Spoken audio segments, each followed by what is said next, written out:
Okay, hello everyone. Today we're going to do a very short video on something called color balance. If you look at this photograph, which was taken at a Patriots game back, let's see, my son looks, he's about 8, so probably around 9, 10 years ago. You'll notice that there's sort of an overall bluish cast to it.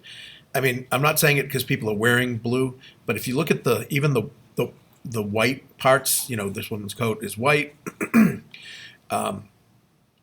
This sweatshirt should be gray. There's like an overall blue, sort of a haze, they call it a cast. It could be because of the weather. Doesn't look like it's particularly sunny. It looks like it's overcast, and often when it's overcast, you have a sort of a cooler experience with the color of the sky, which then reflects onto the people, because obviously color is just light reflecting on a surface. And so, but it was also very cold, and so there's some red in my face and in this gentleman's face right here. Now, my son, his face doesn't look red, even though most of the other people's faces do look kind of red. But that's because on this particular day, he wasn't feeling good. You can see the sort of look in his eye. He was actually kind of sick that day.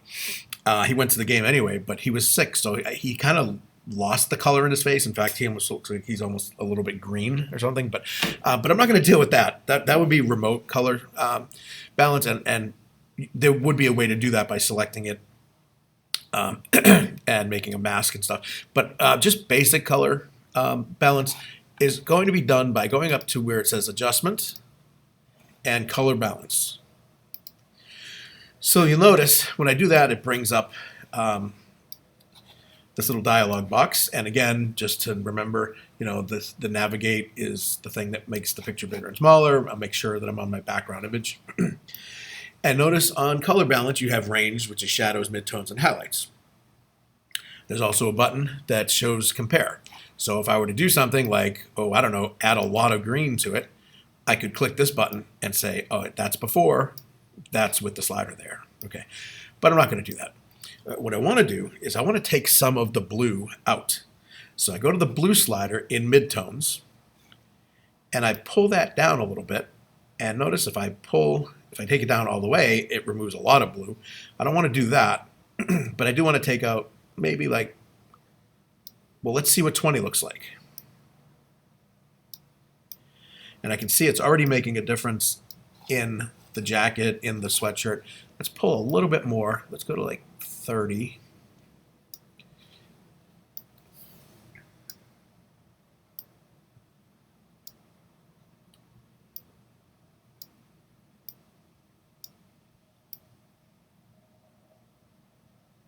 And yes, I think that's before, that's after. That looks a lot better. That's in midtones. And midtones being the average sort of skin tone and slightly darker. The shadows, if I do the same thing and pull not quite as much, you'll notice in the shadows now, the shadows being the darker colors. Look at the jacket in particular here. See how blue, it's almost glowing blue. When I pull the blue down in the shadow areas, it hones that down a little bit too. And then we'll go to highlights and just see, what is there for blue in the highlights? And nothing much. I don't want to do that because pulling that down is just going to increase the green, which we don't want to do. So basically what I did, I pulled the blue down in midtones, blue down in shadows, which gets me from here, which is the original color of everything, very blue, to here, where you're seeing much more natural whites and skin tone. Now I'm going to take, back in the midtones, I'm going to take red, and I want to pull the red back a little bit too, and take the red out of, if I take it all out, then people's faces start to kind of turn green and whatever. So what I want to do is just pull enough red out that the faces are just a little bit less red. So that's before, after.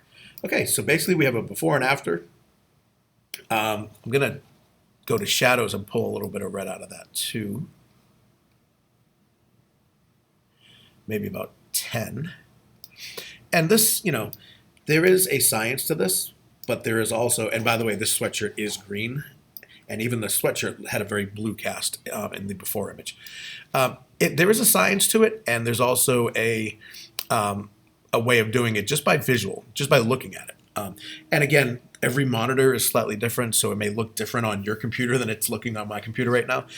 We don't necessarily all have calibrated monitors, which you would have if we were working in an ad agency, or if you're working in a place where they use graphics a lot. We would actually calibrate our monitors so they all looked exactly the same.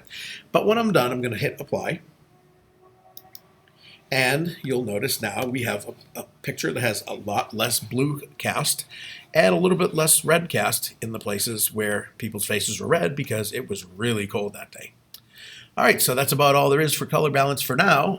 There's many more advanced techniques that we'll go over later on, but that's it. Talk to you soon.